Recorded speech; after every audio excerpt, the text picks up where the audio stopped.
뭐 그냥 어차피 쭉 이어서 하면 될 것 같아요. 그래서 이 단체 행동을 하다 보면 이제 예를 들어서 교회라는 곳이 단체 행동을 하진 않지만 교회라는 곳이 단체로 보이잖아요. 그럼 예를 들어서 한 교회가 잘못을 해요. 아니면 한 분의 목사님이 잘못을 해요. 그러면 누가 다 욕을 먹죠? 교회 전체가 욕을 먹죠. 코로나19 때 특별히 그런 일들이 많이 있었죠. 뭐 헬스장도 마찬가지입니다. 또 목욕탕도 마찬가지예요. 음식점도 마찬가지입니다. 뭐 한 체인점에서 뭔가 잘못된 걸 썼다. 그러면 그 체인점과 관련된 모든 음식점은 다 망하는 거예요. 이게 여러분 무엇이냐면 바로 연대 책임이라는 거예요. 연대 책임. 서로 간에 연결되어 있다 보니까 자연스럽게 그 모든 책임을 함께 지게 되는 거예요. 성경에서는요, 오늘 말씀에서 한 사람 아담으로 시작된 죄가 우리 모든 인류에게, 전 인류에게 죄가 퍼졌다라고 성경에서 나와 있어요. 죄의 연대 책임이 시작된 거예요. 그죠? 사실 이렇게 억울해하실 수도 있습니다. 아니, 아담 한 사람 때문에 우리 모든 인류가 죄인이라고? 말도 안 돼요. 이렇게 이야기하실 수도 있잖아요. 나는 깨끗하게 살았는걸? 나는 깨끗하게 살았는걸? 근데 여러분 그렇게 하시면 성경을 부정하시는 게 됩니다. 기본적으로 성경을 부정하시는 게 되고, 또 하나 이렇게 아담 한 명 때문에 다 죄가 퍼졌다는 것을 인정하기 싫다면 다시 한번 거슬러 올라가 보면 돼요. 성경의 권위를 여러분 인정하신다면 아담이 최초의 인류잖아요. 최초의 사람. 그렇기 때문에 예를 들어서 아담이 있고 아담은 죄를 안 졌어요. 근데 그 밑에만 여러 사람들이 막 다 죄를 졌어요. 그러면 뭐 죄가 이렇게 나눠질 수도 있겠죠. 그런데 최초의 사람인 아담이 죄를 진 거예요. 그러다 보니까 한 사람부터 시작된 모든 죄가 많은 사람들에게 퍼지게 되는 거예요. 예를 들어서 주홍글 씨라고 아시죠? 누군가가 이렇게 그쵸, 옛날에 뭐 양반 집안, 노비 집안 이렇게 생각하시면 되겠네요. 한 번 양반이었으면 죽어도 양반이에요. 제가 그저께인가 뭐 이렇게 TV를 봤는데 그 엄청 시골에 안동에 결혼을 하신 할머니가 계세요. 70이 넘으신 할머니신데 그분이 뭣도 아무것도 볼 볼품도 없는 집에 시집 오셨는데 이유가 뭔지 아세요? 양반 가문이라서. 그래서 오신 거예요. 고생하시죠, 엄청. 그런 것들이 이렇게 쭉 흘러내려오는 거예요. 마찬가지로 우리가 육신의 죄는 우리 스스로 좀 어떻게 뭐 해볼 수도 있겠지만 영적인 죄는요, 아담이 하나님과 단절되었다는 것을 분명하게 여실히 성경에서 이야기하고 있죠. 아담이 지은 죄는요, 물론 육신의 죄도 있지만 영적인 죄, 하나님으로부터 단절된 사건이기 때문에 이것을 해결할 수 있는 사람이 없었던 거예요. 그러니까 죄가 어떻게 된다? 지금까지 흘러내려오고 있다. 그렇기 때문에 우리 안에 원죄라고 하는 게 있는 거예요. 원죄. 원래부터 태초부터 있었던 죄인 것입니다. 그래서 하나님과 단절되었다라고도 표현하지만 사실 이게 단절됐다기보다는, 왜냐하면 죄로 인해서 하나님과 단절되었으면은 예수님이 오시기 전까지 막 하나님과 소통이 없어야 되는데 하나님과 소통은 있었어요. 그러나 하나님이 거룩하신 분이시다 보니까 인간의 죄성을 가지고 하나님을 만날 수가 없었던 거예요. 그러니까 인간이 하나님을 찾을 수가 없는 거예요.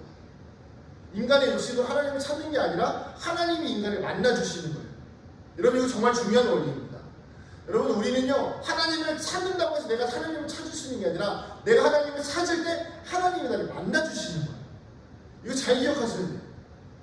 성경에서 모든 원리는요, 하나님이 우리를 만나주시는 것이지 우리의 욕심대로 찾는다고 찾을 수 있는 게 아니에요. 그럼 여러분 뭐 누구나 다 하나님 찾을 수 있겠죠.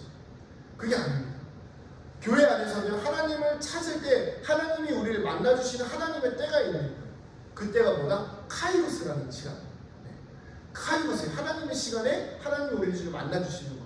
이것이 바로 그 인간과 하나님과의 단절 때문에 일어난 사건이에요. 그 전까지는 아담과 하와가 뭐 에덴 동산에서 하나님과 뭐 평화롭게 행복하게 잘 지냈겠죠. 근데 그 뒤로는 하나님이 찾아오실 때에만 하나님이 뭐 아브라함아 이렇게 만나주셨고 모세야 이렇게 만나주신 거예요. 근데 이제 예수님으로 인해서 그 모든 관계가 해소가 된 것이죠. 그래서 성령님을 통해서 우리는 항상 하나님께 나아갈 수 있는 거예요. 이건 정말 여러분 교회, 기독교의 정수입니다. 이 부분을 부정하시거나 이 부분이 이제 왜곡되면 그때부터 이단으로 빠지는 거예요. 자, 그래서 오늘 말씀은요 좀 복잡해 보이지만 굉장히 제가 잘 정리를 했어요. 좀 고민 좀 하면서 잘 정리했는데 오늘은요 세 가지 포인트로 말씀을 좀 보시면 될 것 같아요. 먼저 첫 번째 포인트를 같이 한번 읽어볼 텐데요. 12절부터 14절입니다. 우리 같이 한번 읽어보겠습니다. 12절부터 14절입니다. 시작. 그러므로 한 사람으로 말미암아 죄가 세상에 들어오고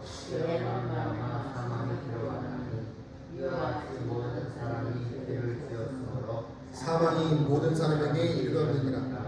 죄가 율법이 있기 전에도 세상에 있었으나 율법이 없었을 때에는 죄를 죄로 여기지 아니하였느니라. 그러나 아담으로부터 모세까지 아담의 범죄와 같은 죄를 짓지 아니한 자들까지도 사망이 왕노릇하였나니 아담은 오실 자의 모형이라. 아멘. 오늘 말씀의 첫 번째 포인트는 무엇이냐면요. 따라해 보실까요? 아담으로 인해 시작된 죄의 유전. 죄가 유전된 거예요. 유전적으로 유전됐다고 하죠. 오늘 말씀을 근거해서 좀 제가 말씀을 풀어드리면요. 죄는 율법이 있기 전부터 있었다고 해요. 율법이 있기 전부터 있었다. 그래서 이 율법은 죄를 인식하는 도구가 된다라고 성경에서 나와 있어요. 자, 그럼 여러분 이 율법이 죄가 왜 율법이 있기 전부터 있었냐면 율법은 언제 받았죠? 하나님의 율법은 언제 받았죠? 모세가 시내산에서 받은 거예요. 그러니까 태초의 아담 이후로부터 모세 시대 전까지는 율법이 있었다 없었다? 없었다는 거예요. 그러면 아담과 모세 사이에 수많은 사람들, 그 이후의 사람들은 율법으로 인해서 죄인이다 아니다 이렇게 판단을 했겠지만 그 전까지 했던 수많은 사람들에게 율법은 적용되지 않았다는 거예요. 그리고 그 사이에 아담처럼 죄를 짓지 않은 사람도 있었다는 거죠. 누가 있죠? 성경에 많은 인물들이 있죠. 아담과 같은 죄를 짓지 않은 사람이 누가 있어요? 아담 이후로 에녹도 있었을 것이고, 그리고 여러분 좋아하시는 아브라함, 이삭, 야곱 다 모세 이전의 사람들이잖아요. 그렇죠? 요셉도 그렇고요. 그 수많은 성경의 인물들이, 그 전에 수많은 성경의 인물들이 아담과 같이 하나님과 단절되는 죄를 겪지 않았음에도 불구하고 하나님과의 관계를 회복할 수 있는 인류의 그 매개체는 없었다는 거예요. 왜 그렇죠? 그 누구도 하나님과 같은 자격을 가진 사람이 없었기 때문에. 예를 들어서 내가 이 사람을 용서하려면, 내가 이 사람을 용서해 주려면 용서할 만한 어떤 대가가 있어야 될 거 아니에요. 그런데 인간이 그 어떤 대가를 치러도 인간 스스로에 대한 죄에 대한 대가를 치를 수가 하나님에게는 부족한 거예요. 그러니까 그 누구도 하나님 앞에서 죄인의 신분을 벗어날 수 없었다는 거예요. 아브라함도 그렇고요, 이삭도 그렇고, 야곱도 그렇고요. 결국에는 아브라함과 이삭과 야곱 이 모든 사람들도 죄인이었지만 하나님께서 의롭다고 여겨주신 거예요. 이거 여러분 잘 기억하셔야 됩니다. 아브라함과 이삭과 야곱이요, 죄 용서받은 사람이 아니었던 거예요. 그 당시에는. 그러나 하나님께서 의롭다고 여겨주시고 만나주시고 그들이 믿음으로 살아가니까 하나님께서 그들의 인생을 이끌어 가셨던 거예요. 자, 그래서 모두 죄인이라는 거예요. 모두 죄인. 그래서 하나님과의 일방적인 만남이에요. 그래서 하나님을 찾아도 찾을 수 없고 하나님께서 일방적으로 만나주시는 거예요. 그러다 보니까 구약 성경은 대부분 뭐가 많죠? 거룩에 대한, 하나님은 거룩하신 분, 하나님은 거룩하신 분이다. 그러다 보니까 우리 인간은 상대적으로 뭘 느끼죠? 우리는 너무 죄인이고 하나님은 무서운 분이시다. 그래서 구약의 신앙에 사는 사람들은 어떻죠? 굉장히 무서운 신앙을 가지고 있어요. 그러다 하나님한테 죽을 수도 있다. 저도 그런 신앙을 가지고 살아갑니다. 어렸을 때 막 이렇게 하나님 떠나서 막 이렇게 죄 짓고 사는 사람들 보면 교회 다니다 그런 이야기 많이 들어보셨죠? 얻어맞고 돌아온다. 그런 얘기 많이 들어보셨죠? 얻어맞고 돌아와요. 이게 구약적 사고관에 있는 거죠. 하나님께서 치셔가지고 돌아오게 만드시고, 이스라엘 백성처럼 두들겨 패가지고 말 안 들으면 말 들을 때까지 막 광야에서 막 굴려가지고 돌아오게 하시고. 이게 나쁜 건 아닙니다. 그러나 이제 결국에는 이 내용의 핵심이 무엇이냐면 죄가 왕노릇하고 있다는 거예요. 왜냐하면 하나님과 단절된 아브라함부터 예수님 전까지는 죄가 왕노릇하고 있었던 거예요. 물론 하나님이 언제든지 쓸어버릴 수 있는 죄지만 그 죄를 갚을 만한 능력이 우리 인간에게 없었기 때문에 우리는 죄의 종노릇하고 있었다는 거예요. 자, 그런데 이렇게 두 번째 포인트로 넘어가게 됩니다. 이런 상황이 지속되다가 아담과 같은 최초의 모형이 나타나요. 아담이 죄인의 모형이었다고 한다면 본질적으로 다른 최초의 모형이 나타나는데 이 한 사람이 누구냐면 15절에서 18절에 나옵니다. 같이 한번 읽어보겠습니다. 15절부터 18절입니다. 시작. 그러나 이 은사는 그 범죄와 같지 아니하니 곧 한 사람의 범죄를 인하여 많은 사람이 죽었은즉 더욱 하나님의 은혜와 또한 한 사람 예수 그리스도의 은혜로 말미암은 선물은 많은 사람에게 넘쳤느니라. 또 이 선물은 범죄한 한 사람으로 말미암은 것과 같지 아니하니 심판은 한 사람으로 말미암아 정죄에 이르렀으나 은사는 많은 범죄로 말미암아 의롭다 하심에 이름이니라. 한 사람의 범죄로 말미암아 사망이 그 한 사람을 통하여 왕노릇하였은즉 더욱 은혜와 의의 선물을 넘치게 받는 자들은 한 분 예수 그리스도를 통하여 생명 안에서 왕노릇하리로다. 아멘. 이 두 번째 포인트가 무엇이냐면, 첫 번째 포인트는 무엇이냐면 한 사람을 통해서 죄가 들어왔다. 한 사람을 통해서 죄가 들어왔는데, 자, 이 두 번째 포인트는 무엇이냐면 그 한 사람을 통해서 들어온 죄가 다시 한 사람으로 의해서 깨끗해졌다는 거예요. 그 깨끗하게 하신 분이 누구라고요? 예수 그리스도. 자, 아까도 말씀드렸듯이 아담은 한 사람. 근데 이 한 사람을 통해서 많은 사람이 죄인이 된 거예요. 여러분 이제 깔때기를 좀 생각하시면 되는데, 깔때기를 만들기 어렵네요. 예를 들어서 이렇게 보시면 될 거예요. 죄가 이렇게 시작점을 이렇게 보시면 돼요. 깔때기가 어떻게 되죠? 점점 이렇게 갈수록 커지죠. 그래서 한 사람 아담을 시작해서 많은 사람이 많아질수록 세상에 뭐가 많아지는 거예요? 죄가 많아지는 거예요. 자, 이 죄가 많아졌는데 이게 죄가 다 누구의 책임이다? 연대 책임이다. 우리 모든 사람이 죄인이라는 거예요. 자, 그런데 다른 모형이 한 명 왔는데 똑같았지만 본질상 다른 사람이 왔는데 그게 누구냐면 바로 예수님이라는 거예요. 자, 예수님은요 온 인류의 죄를, 자 여기가 누구라고요? 아담. 자, 그럼 여기서 이렇게 쭉 가면 이만큼이 뭐예요? 인류의 죄. 이 죄를 예수님이 어떻게 하셨냐면 이렇게 만드신 거예요. 이해되시나요? 이 많은 수많은 죄들을 어떻게 하신 거예요? 한 사람이 다 가져가 버린 거예요. 이게 바로 똑같이 한 사람의 모형이지만 다른 본질을 가진 예수님의 은혜라는 거예요. 여러분 이거 기억하시면 돼요. 예수님이 우리 인류의 죄를 어떻게 해결하셨는가? 이렇게 생각하시면 돼요. 깔때기. 여기서 시작해서 이렇게 많았던 죄를 이렇게 해서 다 가져가 버리신 거예요. 그래서 모든 사람이 의인으로 바뀌게 된 거죠. 이해가 잘 안 되시겠지만 제가 영화를 좀 비유로 해서 제가 설명을 드릴게요. 제가 아직도 기억나는 영화가 그 브루스 윌리스, 그 미국 되게 유명한 액션 배우죠. 그 브루스 윌리스가 나온 아마겟돈이라는 영화가 있어요. 그게 뭐냐면 이 지구에 행성이 오는 거예요. 행성이 부딪히면 지구가 인류가 종말을 맞이하는 상황인 거예요.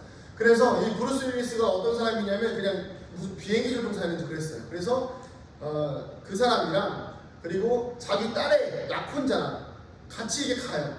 아무튼 마지막에 지구의 행성이 이제 지구로 가까이 다가오고 있는데 이제 마지막에 이제 두 명만 남아요. 브루스 윌리스랑 그 사위랑 둘만 남아요. 근데 이제 어떤 상황이 벌어지냐면 이게 폭탄을 터뜨려서 이 행성을 나가오는 위성을 폭파시켜야 되는데 이 버튼이 망가지는 거예요. 그래서 수동 버튼을 눌러야 돼요. 근데 그럼 수동 버튼을 누르면 누군가 한 명은 남아있어야 되잖아요. 그러니까 누가 남냐면 당연히 주인공인 브루스 윌리스가 남아요. 그래서 이 행성이 다가오기 직전에 이 3위를 다시 지구로 돌려보내고 자기 혼자 남아서 이 수동 버튼을 누르면서 팡 터지면서 영화는 끝이 나요. 누군가는 이 사실을 알기도 하고, 이 누군가가 이 희생해서 이 사실을 알기도 하고, 아니면 또 이 행성을 폭파시켰다는 걸 모르는 사람들은 이 브루스 윌리스의 희생을 모를 수도 있어요. 그죠? 자, 이 말씀이요, 오늘 말씀이 이런 것 같아요. 왜냐하면 예수님께서 이 많은 죄를 혼자서 감당하셨어요. 근데 이거를요, 아는 사람도 있고 모르는 사람도 있어요. 그리고 누구도 예상하지 못했던 거예요. 누구도 하나님으로부터 우리를 가까이 할 수 없었던 존재였는데, 하나님이신 예수님이 직접 죽으심으로 말미암아 뭐가 된 거예요? 하나님께 나아갈 수 있는 길이 열려버린 거예요. 마치 인류가 죽기 직전에 행성이 있었는데 그 폭탄을 스스로 터뜨려서 자신이 죽음으로 말미암아 인류를 구한 것처럼, 그래서 하나님께서 우리에게 주신 예수님의 이 은혜가 바로 오늘 말씀에 나온 것처럼 선물이에요. 나와 있죠? 저기 15절에서 16절에 이렇게 나와 있죠. 은혜로 말미암은 선물은 많은 사람에게 넘쳤느니라. 많은 사람에게 선물이 넘친 거예요. 자, 근데 아까도 말씀드렸던 것처럼 이 선물이기 때문이에요. 선물은 뜻밖에 오는 거라고 이야기해요. 뜻밖에 오는 거. 누군가는요, 자신이 죄인인 줄도 모르고 살아요. 그리고 누군가는요, 자신의 영혼이 죽으면 지옥에 갈 수도 있겠다는 불안을 가지고도 살아요. 그런데 이 모든 죄를요, 아무도 보지 않는 우주에서 브루스 윌리스가 혼자서 모든 사람을 위해서 죽었듯이, 첫 번째 아담의 시대부터 쭉 지금까지 이 시대까지, 그리고 앞으로 주님이 오시는 그날까지 있을 모든 죄를 예수님이 스스로 혼자 감당해서 없애버리신 겁니다. 할렐루야. 이게 은혜예요. 아까 여러분 제가 그 말씀 드렸죠. 아담에서부터 모세까지 사이에 그 사람들에게 다 그 사람들도 죄인이었다. 그런데 그 사람들이 죄인이 이제 안 되는 이유가 뭐죠? 누구로 인해서? 예수님으로 인해서. 예수님이 태초부터 앞으로 주님 오시기 전까지 모든 죄를 다 사해버리신 거예요. 그래서 이게 다 은혜입니다. 예수님을 믿기만 하면 죄가 사함을 받으니까. 그게 은혜인 거예요. 그런데 사람들이 알기만 하지 믿지 않으니까 뭐가 안 되는 거예요? 구원을 경험하지 못하는 거예요. 그래서 더 이상 말씀에 나오는 게 뭐냐면 사망의 왕노릇을 못한다는 거예요. 우리 인간은요, 죄의 종노릇 하면서 살아가는 존재로 살아가야 되는 것이 당연하다고 생각하면서 살았던 거예요. 맨날 노동해야 되고요, 매일매일 뭔가 고통과 고난과 고생 가운데 살아야 되고, 더 중요한 건 죽고 나면 지옥행 열차가 그냥 우리 앞에 펼쳐져 있는 거예요. 그런데 이제는 생명 안에서 왕노릇을 하게 되었다라고 나와 있어요. 17절에 한번 볼까요? 같이 한번 읽어볼게요. 시작. 한 사람의 범죄로 말미암아 사망이 그 한 사람을 통하여 왕노릇하였은즉 더욱 은혜와 의의 선물을 넘치게 받은 자들은 한 분 예수 그리스도를 통하여 생명 안에서 왕노릇하리로다. 아멘. 사망의 왕노릇한다는 것은 무엇이죠? 사망의 왕인 것은요, 우리 모든 인류가 죄의 종노릇을 하고 있다는 거예요. 그 누구도 피할 수 없어요. 그 누구도 벗어날 수 없습니다. 모든 사람들이 다 죄인이에요. 그런데 예수님께서 그 모든 죄를 사하심으로 말미암아 생명 안에서 왕노릇한다. 여러분, 표현이 뭔가 좀 다르지 않나요? 잘 보세요. 사망이 왕노릇했다. 근데 그 다음 뭐라고 나왔죠? 생명 안에서 왕노릇한다고 해요. 원래는 어떻게 해야 될까요? 사망이 왕노릇했으면 이제는 생명이 왕노릇을 해야 되는데 그게 아니에요. 생명 안에서 왕노릇을 한다고 써있어요. 그죠? 왜 그럴까요? 사망이 왕노릇한다는 것은요, 사단이 잡고 있는 권세를 뜻해요. 그런데 생명이 왕노릇하는 것이 아니라 생명 안에서 우리가 왕노릇을 할 수 있다는 것은 우리가 예수 그리스도를 믿음으로 인해서 예수님, 생명 되신 예수님 안에서 우리가 참된 자유와 평안과 위로를 누릴 수 있다는 것을 의미하는 거예요. 그러니까 이 생명 안에서 왕노릇 산다는 것은 무엇일까요? 예수님 안에서만이 참된 자유와 평안과 위로를 경험할 수 있는 거예요. 여러분, 이것이 우리에게 오늘날 복음인 것입니다. 그래서 이제는 하나님의 거룩하신 것, 하나님의 사랑을 누림으로 단절되었던, 하나님을 만날 수 없었던 그 모든 관계가 회복되어진 거예요. 그래서 인격적인 교제가 가능해진 거예요. 그래서 우리가 하나님을 찾죠. 하나님의 아버지라고 부르짖죠. 구약시대에서 하나님의 아버지라고 부르짖을 수 없어요. 굉장히 불경스러운 일이에요. 그런데 우리가 이제 어떻게 하죠? 하나님의 아버지라고 부르짖죠. 인격적인 관계가 형성된 거예요. 이것이 바로 우리에게 선물이라는 것입니다. 마지막 세 번째 포인트 보고 말씀하시도록 하겠습니다. 마지막 세 번째 포인트는요, 19절에서 21절이에요. 같이 한번 읽어보겠습니다. 시작. 한 사람이 순종하지 아니함으로 많은 사람이 죄인 된 것 같이 한 사람이 순종하심으로 많은 사람이 의인이 되리라.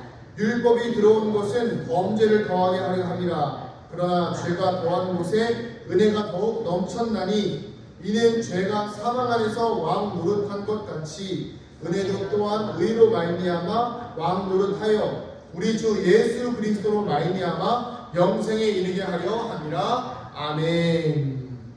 마지막이 정말 중요한데, 마지막 세 번째 포인트는 무엇이냐면 율법도 자유도 모두 예수님 안에서 생명에 이르는 길이라는 거예요. 율법은 무엇을 뜻할까요? 거룩을 뜻합니다. 그리고 자유는 사랑을 의미합니다. 왜 그런가 하냐면요, 그럼 율법의 목적이 무엇일까요? 죄를 깨닫게 하는 거예요. 근데 죄를 깨닫기만 하고 인식하지 못하면 어떻게 되죠? 회개하지 않으면 의미가 없어요. 그래서 유대인들이 그래서 예수님 말씀하시잖아요. 회개하지 않고 외식하는 유대인들에 대해서, 바리새인과 서기관들에 대해서 엄청난 비판을 하시죠. 독사의 자식들아 이러면서. 중요한 건 무엇일까요? 율법을 통해서 깨닫고 회개함을 통해서 거룩해지는 것. 이것이 바로 율법의 참된 목적이에요. 율법의 목적은 무엇이라고요? 우리가 죄를 깨달아서 회개하는 거예요. 여러분, 성경 보시면서 찔릴 때 많이 있으시죠? 그러면요, 그거 찔릴 때마다 하나님 앞에 회개하시는 거예요. 하나님 앞에 기도하시는 거예요. 이 문제를 가지고 찔리네, 이거 보지 말아야지, 이게 아니라 찔릴 때마다 회개하고 또 기도하면서 하나님께로 가까이 나아가는 거예요. 거룩을 향해서. 두 번째는 무엇이냐면 자유의 목적을 좀 봐야 돼요. 여러분, 자유의 목적이 무엇일까요? 우리가 죄에서 종노릇 하다가 생명 안에서 왕노릇해요. 여러분, 왕에게 있어서 최고의 자유가 무엇일까요? 최고의 그 능력이 무엇일까요? 자유예요. 자유. 제가 부목사로 있다가 담임 목사로 오고 나서 저에게 주어진 최고의 권리라고 할까요? 그게 무엇일까요? 시간을 제 마음대로 쓸 수 있다는 거예요. 누구도 저를 터치하지 않습니다. 저는 자유가 있어요. 부목사 시절에는요, 자유롭게 행동하라고 해도 행동할 수가 없어요. 수시로 핸드폰을 봅니다. 혹시라도 문자 와 있나 싶어서, 혹시라도 전화 올까 싶어서 항상 그래요. 근데 요즘은 핸드폰 어디 있는지도 몰라요. 찾지도 않습니다. 전화 오겠지 뭐 이러면서 살아요. 왜 그럴까요? 누구도 제약할 수 없는 자유가 있기 때문이에요. 여러분, 우리가 죄의 종노릇 한다는 것은요, 우리의 모든 영적인 자유가 억압되어져 있는 것을 의미해요. 그런데 우리가 예수님의 십자가의 보혈로, 예수님의 십자가의 사랑으로 구원을 경험한 사람들에게 주어지는 것이 무엇이냐면 바로 자유예요. 그 누구도 우리를 정죄할 수 없어요. 그리스도 예수 안에 있는 생명의 성령의 법, 죄와 사망의 법에서 너희를 해방하였습니다. 할렐루야. 이것이 사랑이에요. 예수님께서 우리를 사랑하셨기 때문에, 하나님께서 우리를 사랑하셨기 때문에 성령을 통해서 우리에게 자유를 주시는 것이죠. 자, 그런데 여러분, 문제가 하나 있어요. 어떤 문제가 있냐면 율법에만 빠져있는 사람들이 있어요. 거룩해야 됩니다. 그게 무엇일까요? 오늘 로마 교회에 있는 소수의 유대인들, 오늘날 우리 교회에 남아있는 소수의 나만 신앙생활 잘하면 돼. 그리고 다른 사람들을 내가 11조 생활 잘하고 기도 생활 잘하고 교회 안에서 모든 생활 잘하면서 다른 사람들을 지적하는 사람들, 구원받지 못하다고 해서 그 사람들을 비판하는 사람들, 생활이 방탕하다고 해서 그 사람들을 비판하는 사람들, 율법주의에 갇혀있는 사람들이에요. 이렇게 되면 여러분 위험한 겁니다. 그리고 또 반대가 있습니다. 자유의 목적에 너무 심취해서 자유에만 갇혀있는 사람들이 있어요. 하나님은 사랑이시니까 어떤 죄를 저질러도 상관이 없다. 그러니까 나는 이미 예수 그리스도의 십자가의 보혈로 구원받았으니까 내 마음대로 살아도 된다. 오늘 술 한 잔 마시고 회개하지 뭐. 오늘 예배 한 번 안 드리고 회개하지 뭐. 하나님은 나를 사랑하시니까. 이게 뭘까요? 자유주의예요. 율법주의와 자유주의가 오늘날 교회를 무너뜨리고 있어요. 여러분, 오늘 이 세 번째 포인트가 왜 중요한지 이제 아시겠죠? 교회 안에는 율법주의도 자유주의도 있어서는 안 됩니다. 진짜 하나님의, 예수님의 오늘 이 말씀을 향한 뜻이 무엇일까요?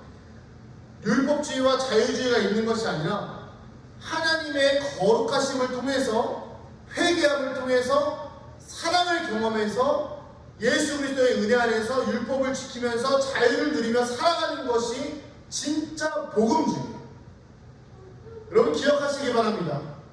내가 율법만 잘 지키고 다른 사람들 지적질한다고 해서 율법주의에 빠지시면 안 됩니다. 또 하나, 내가 구원받았다고 해서 방탕하게 살아가시면 안 됩니다. 구원을 받았으면 날마다 예수 그리스도의 십자가의 사랑 안에서 주님이 주시는 영적인 자유를 누리면서 살아가시는 것이 진짜 복음주의예요. 진짜 복음은요, 내 마음대로 살아가는 것이 아닙니다. 하나님의 말씀을 지켜가면서 살아가는 게 진짜 복음이에요.